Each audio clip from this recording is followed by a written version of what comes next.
Yes. So I took a little time because I had not created the table which I had to demonstrate here. So I had to create a table and insert values, and I didn't want to waste meetings time in doing that. So I did it before I start the class. Anyway, so let me just explain you the journal program. Already I've explained, but let us do it now. Once again, we are Yes, supposed ma'am. to create employee table. Of course, what I have done is I have just renamed it with employee VK, because for advanced Java 6th journal program also we are making use of employee table, which I have created already there. So I have, Yes, ma'am. for PLSQL, I created it as employee VK with the following fields: employee number, name, and salary. So you have to be Yes, ma'am. sensible to give the salary data type as number. Otherwise, that comparison and ordering of the values will be different.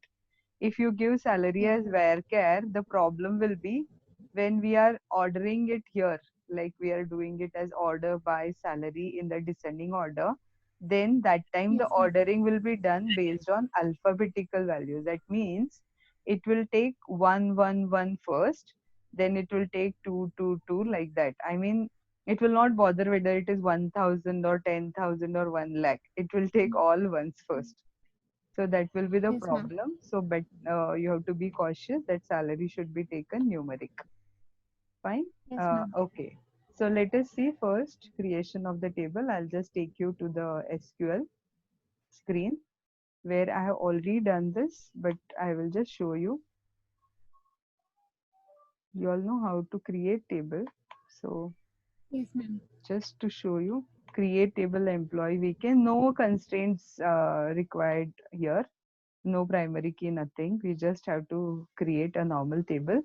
Employee number also have taken as number, name as varchar, and salary as number.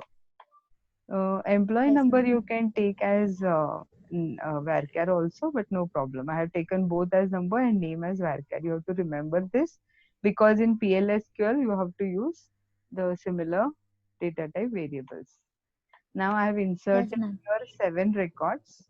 By mistake, I have inserted for 2 records. I have inserted the same employee ID because I have not given primary key. It has taken 1 1 here.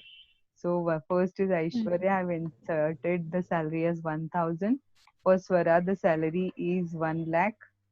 Sanskriti salary is 90,000. For Akshata, salary is 18,000. Shreya salary 20,000. Neha salary 3 lakh, and Asha salary as 7 lakh. Sorry, uh, it is 5 lakh. So I have created. Now let me just directly jump to the program. So anyways, I can explain the program here itself. So what I have done here, before I do the Yes, program, I ma'am. want to explain you the attributes of the cursors once again. We have learned 4 attributes of the cursors. When we learned implicit cursor, the same attributes are also considered here when we do explicit cursor, but the meaning will change little. So what are those 4 attributes? So let me just type here and show. So I'll just use your first attribute, cursor attribute. As you all know, uh, it is found. So normally the cursor attributes are written in capital letters and they are Yes, always ma'am. prefixed with the value percentage. So percentage found is the first cursor attribute. The meaning of this, and normally in case of implicit cursor, we make use of SQL as the name of the cursor.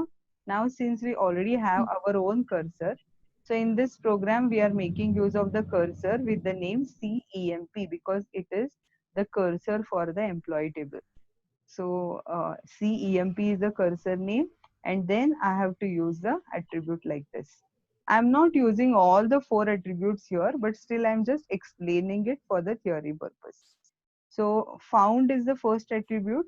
It will, so whenever in a cursor, in explicit cursor, what we do is we declare the cursor, and then here as you can see, I'll just go down and show you the cursor line. Yeah. So here is our declare ring of the cursor. Can you see the highlight what I have done? Yes, ma'am.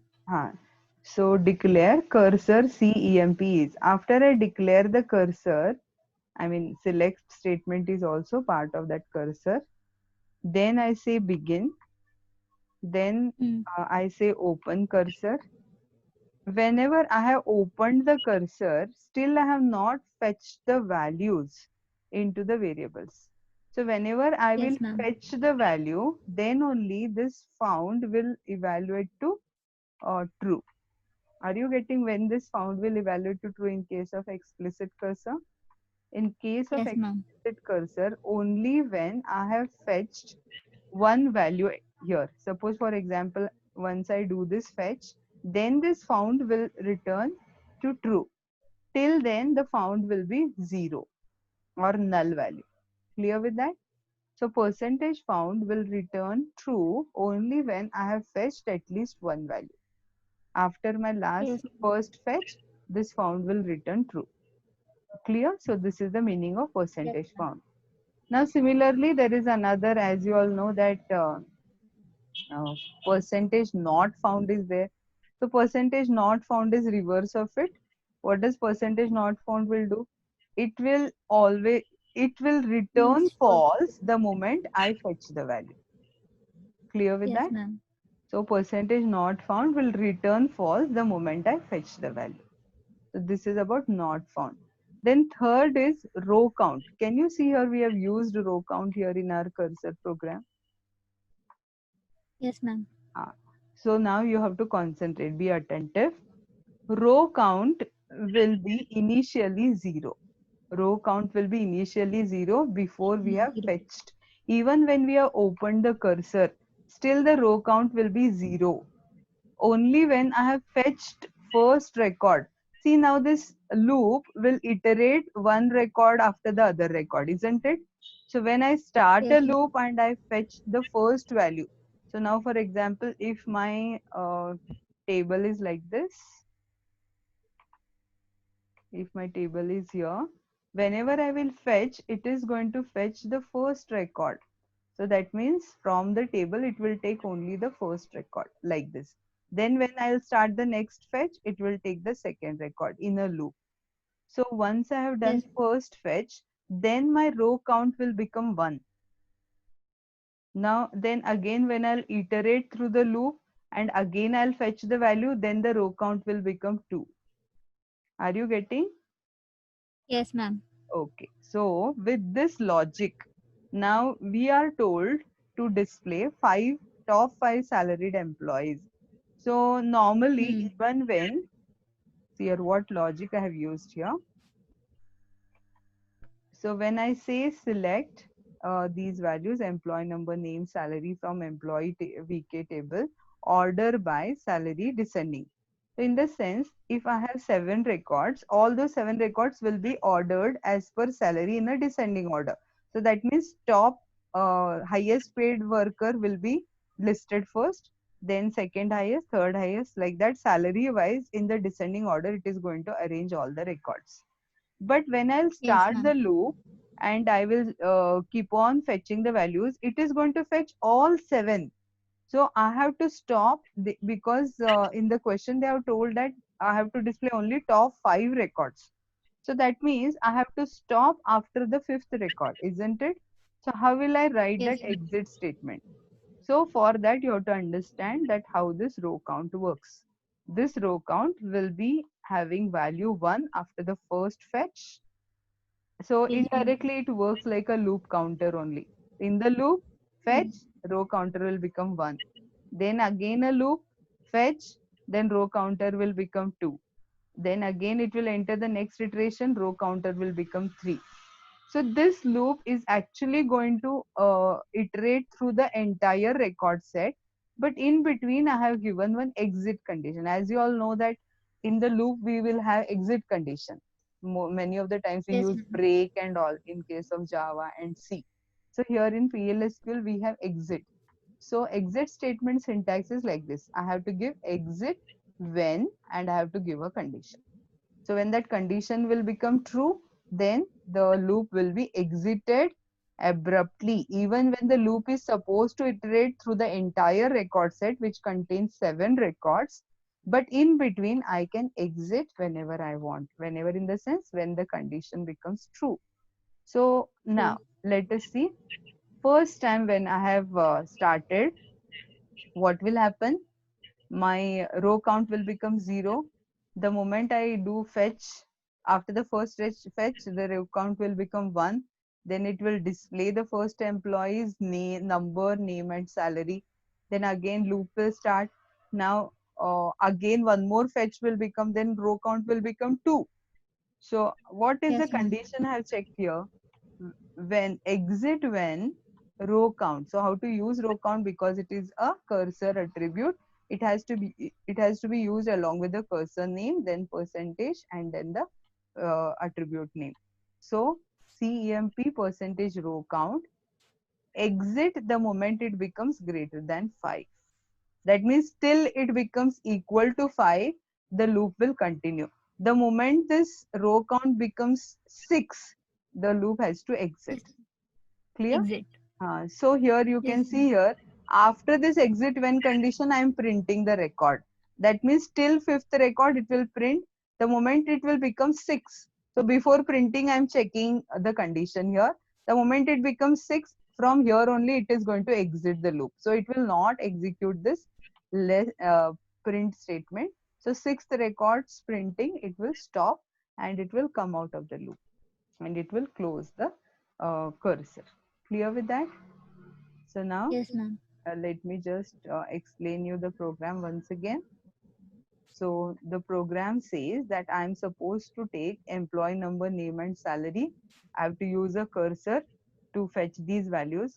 So as you all know that explicit cursor, in the explicit cursor, whenever we declare the explicit cursor, we normally fetch all these field values into the local variables one by one. So for that, we have to declare the same number of variables as many number of columns we have in our table. So in my employee Yes, table, ma'am. I have 3 fields. So I'm going to declare equivalent variables here. For EMP number field, I have declared a variable called as ENO. Now ENO should be of the same data type and size as the column employee number. So I can even refer to that table and I can give the same data type or size, or the other method yesterday I've explained you, that I can simply use the table name, then dot the field name, then percentage type. What this will do, this will automatically take the same data type and size as of EMP number field and it will allocate it to ENO local variable. Clear with that? Yes, ma'am. Then similarly, Yes, I've ma'am. declared another variable ename for storing the value of name field. Then I have declared a local variable called as eSalary. It will store the value of the field salary from the table employee VK. Now, after I declare all the local variables, now is the time in the declare section only I have to declare the cursor. So as per the syntax, first keyword is cursor, then the cursor name, then the keyword is, followed by a select statement. Now, since I want the top 5 salary, I'm going to display the employee number, name, and salary. Now, here students may be little confused. See here. Here we have local variable called as ENO and field name as employee number, EMPNO. So when you Yes, have ma'am. select statement, that time you have to use the field names. Clear? You are not supposed to say Yes, select ma'am. ENO, E-name, E-salary because these are the local variable names. Take the Yes, field ma'am. names in the select statement. So select employee number, name and salary from the table, order by salary in the descending order. So Hmm. it will display the record set in the descending order. Then I will begin. In the begin, this is just the heading I am printing. 5 highest paid employees are. Then I open a cursor. All these steps are very important. If you don't open a cursor, it will give an error. Then the next line, the moment I open a cursor, I have to go in a loop, record by record. So I start a loop. I can use for loop, I can use while loop, I can use do while loop also, but then I have used a simple loop, because even if I use while, I have to use a loop here. Every loop has got Yes. this loop and end loop. So I preferred using simple loop here. Loop. Then what I'm going to do in the loop? This I have Print printed for your convenience, for your count. understanding. What Mm-hmm. I'm printing first here, Row before I count. fetch the value, I'm printing what is the row count value. Row count. So row Mm. count now is, how to print the row count value? The cursor name percentage row count. So just to demonstrate Mm. how that row count is going to increment. Then I'm going to fetch. How to use fetch? Fetch cursor name into ENO, Yes, ename, ma'am. and eSalary. So these are the local variables into which I am fetching the values from the cursor's first record. So fetch is going to fetch the first record. Then I have given an exit condition before I print the value. So exit when the CMP dot percentage row count is greater than 5, or CMP percentage not found. Sometimes in my table I might have only 4 records. In that case, Mm. row count is not going to be greater than 5. It will never be greater Yes. than 5. Then it will go on, go on, go on into infinite loop, isn't it? So for Yes. exiting, I should have two conditions. Either when the table Mm. will get over, that means all the records will be finished, or exit when row count is greater than 5. So that's why I've used two conditions can be combined using or and operator. So I'm going to use or because in any of these two conditions, I must exit the loop. Then Yes, after ma'am. this exit condition, I am giving here dbms underscore output dot put underscore line, and then I'm printing eno. This is outside a single quote. Then just to give a space, I'm using single quote here. Then ename, again a space, and then eSalary. Then I loop, end the loop, I close, and then I end. So now this modified program, when I will execute here, I will take you to PLSQL, this SQL screen itself. See here, I have executed. Initially, when I executed, I didn't have that row count printing. So it has just printed the five highest paid employees. Yes, See, ma'am. Asha, Neha, Swati, Sanskriti, and Shreya. But then later, for your convenience or for your understanding, what I've done, I've added this line called as row count now is, so that you understand how that row count gets printed, or how it gets incremented. In that case, look at the output. See here. First, before fetch, I have used that row count. So row count now is 0 before the Yes, first ma'am. fetch. After the first record is fetched, and then it will go to the loop, and after the next fetch, but before printing the value, the row count is become 1, because in the previous loop I have fetched, last fetch is 1, isn't it? So it has given the row Yes, ma'am. count as 1. Then after the next fetch, row count becomes 2, then row count becomes 3, then 4, then 5 after each record. Then the moment it goes to the next iteration, the row count will become 6. But then in the exit when condition, what will happen? The condition is if the row count is greater than 5, exit. So it will not print the sixth record, it will come out of the loop. And then the procedure will be completed. Clear with this? Yes, ma'am. Okay, so you have to remember, in the Viva, they will ask you what is this exit condition you have given. So the exit condition is row count. The moment it becomes greater than 5, I am going to exit before printing this line. Clear with that? Yes, Or another yes, could be when the table doesn't have 5 records, it might have 4 records only. In that case, the program will unnecessarily go to the next record, which doesn't exist, and it may give error also. So in that case, I must exit when there is no other record remaining. Clear with that? So this is how yes, the ma'am. program works. I hope it is clear to you. Yes, ma'am. Okay. Any doubt, I can just unmute everybody and I just can keep it open for doubts for 2 minutes. Any doubts, students? I'll allowing you people to unmute yourself. So those who have doubt can unmute and ask the question.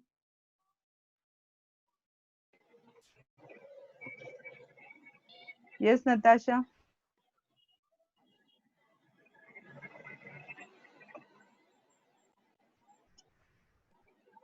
No doubts? Then I should assume that there is no doubt. ಯಾ ಅಕ್ಷತಾ ಅಷ್ಟಾದ್ರೂ ಹೇಳೋಣ doubt ಇಲ್ಲ ಅಂತ. ಅಕ್ಷತಾ ಇಲ್ಲ, okay ತಿಳಿತು. Okay, okay, okay. Okay, okay, fine. Then now, still we have time, so shall we go ahead with the theory part? Yes, ma'am. Okay, so I will just mute all.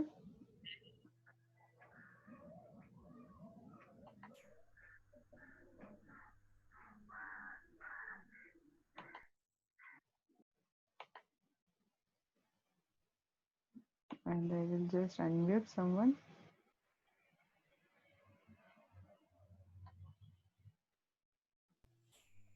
Yeah, Sanjana. So now, Yes, ma'am. since all our journal programs are over, I assume there is no doubt. Sanjana, have I shared these word files with you? Journal program word.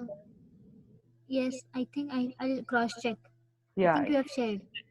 What you should do is, I will also share other simple programs I was just thinking to share. But at least first, I will share all these journal programs with you. Yes, ma'am. All the students execute it on your PCs, and then what they have told us today only, I got a circular from Venugopal sir, and in fact, university has told that second internal, if time Will be a doesn't permit, assignment. yeah, will be assignment. So for these practicals, I want your execution, and then what you can say, I'll give you some programs which you have to solve.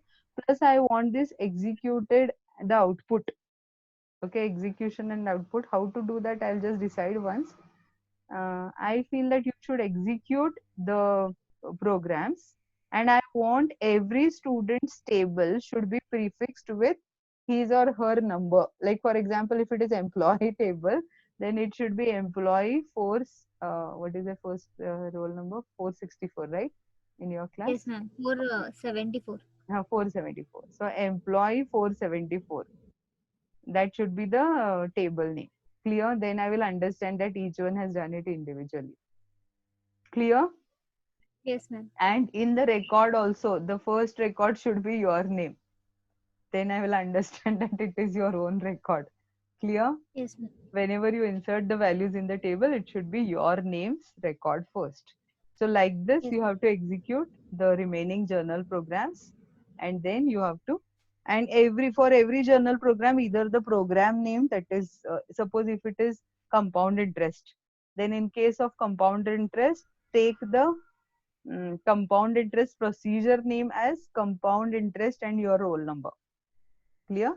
Likewise, you have to yes. execute all the journal programs and prepare Ma'am, the assignment. but people who don't have PC. Okay. Just let me know how many are such people. At least Yes, ma'am. in that case, they can try writing it on the paper in the similar manner. Yes, ma'am.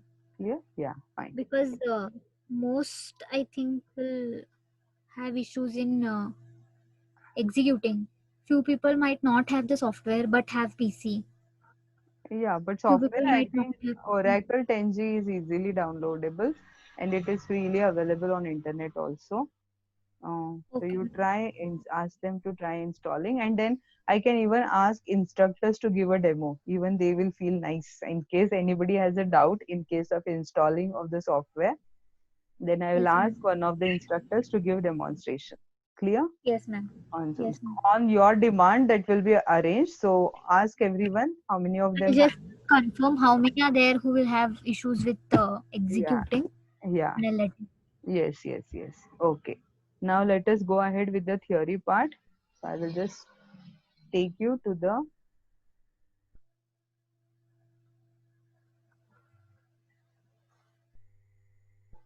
so whatever is the time available. Now remember that my SQL and PLSQL, this chapter is over. Except for some, I think, yeah, SQL also I have finished explanation. Now I'm going to explain normalization to you. Clear? Yes. So let me quickly take at least with the introduction of that chapter. I'm sharing that screen with you.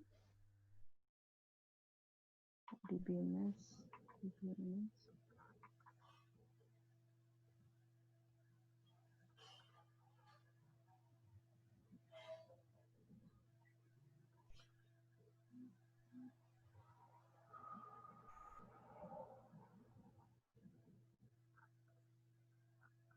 Yeah. All of you can see the screen Oh no, ma'am. It's black screen yet. now. No, ma'am. PPT. Now we can see. Yeah. Yes, ma'am. Hmm. So this chapter has got two main parts.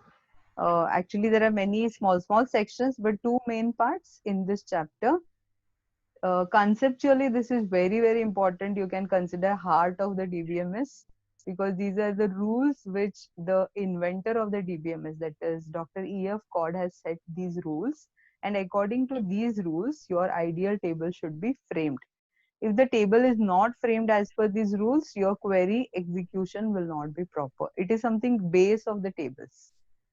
So let us see, these guidelines are divided into two parts. One category is informal and second is the formal guidelines. So sometimes you may see that informal guidelines automatically cover even the some of the formal parts. But anyway, still it is better to cross check with each and every guideline. You have to cross check your table whether it is following these guidelines. Clear?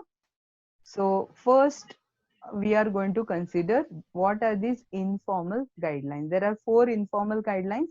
Exam point of view, they may ask you what are the informal guidelines for the relational database design guidelines.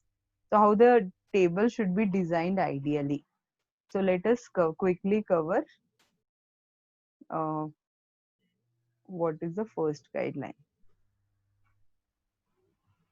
Hmm.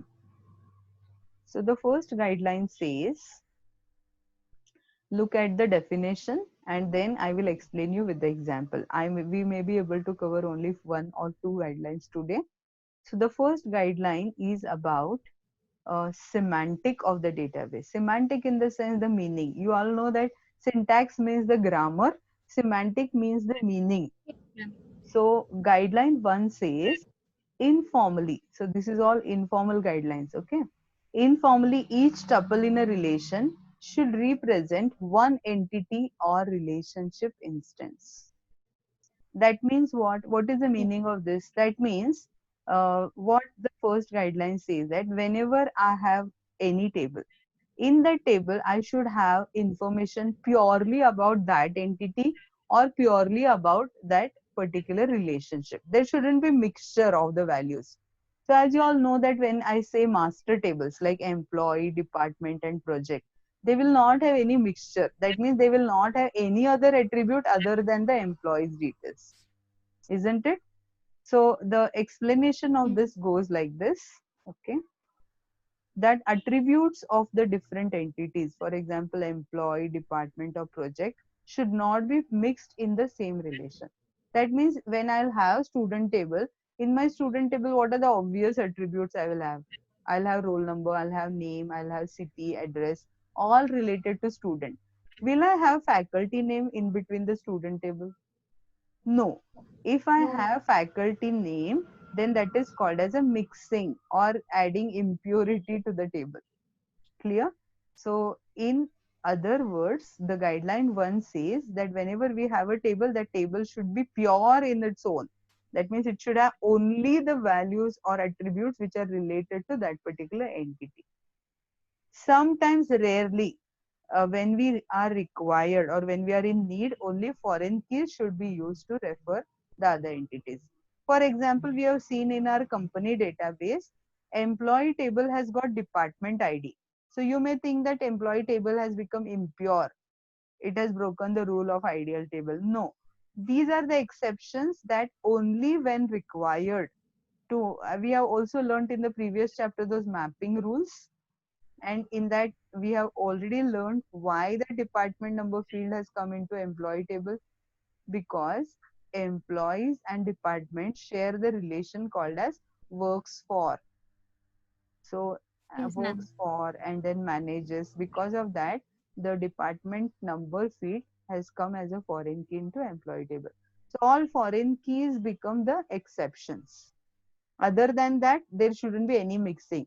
Unnecessarily, you shouldn't add project name into the employee table, or you shouldn't add number of hours into the employee table. It should be pure. Mhm. Entity and Yeah. relationship attributes should be kept apart as much as possible. So what this another sentence says, normally there should be master tables and relationship tables separate. What this guideline says. So normally we follow. See, these informal guidelines we follow through our brain, I mean understanding or your common sense. By using your common sense, you will be able to understand whether my table is proper or no. So all these guidelines will be useful when you will design your own project. Is that clear? So when you will design your own project, your own table, your own columns into the table, that time you have to know all this knowledge you're going to use that time. Okay, so bottom line of this guideline says, design a schema that can be explained easily, relation by relation. So anyways, so here it says, design a schema that can be explained easily, relation by relation. That means whenever you Relation. create any database, easily you should be able to tell what is mean by a student table, what is mean by a faculty table, what is mean by a course table, what is mean by a admission table, like that. So it should be the logic or the meaning of the table should be easy to understand. Clear with that? So Yes, ma'am.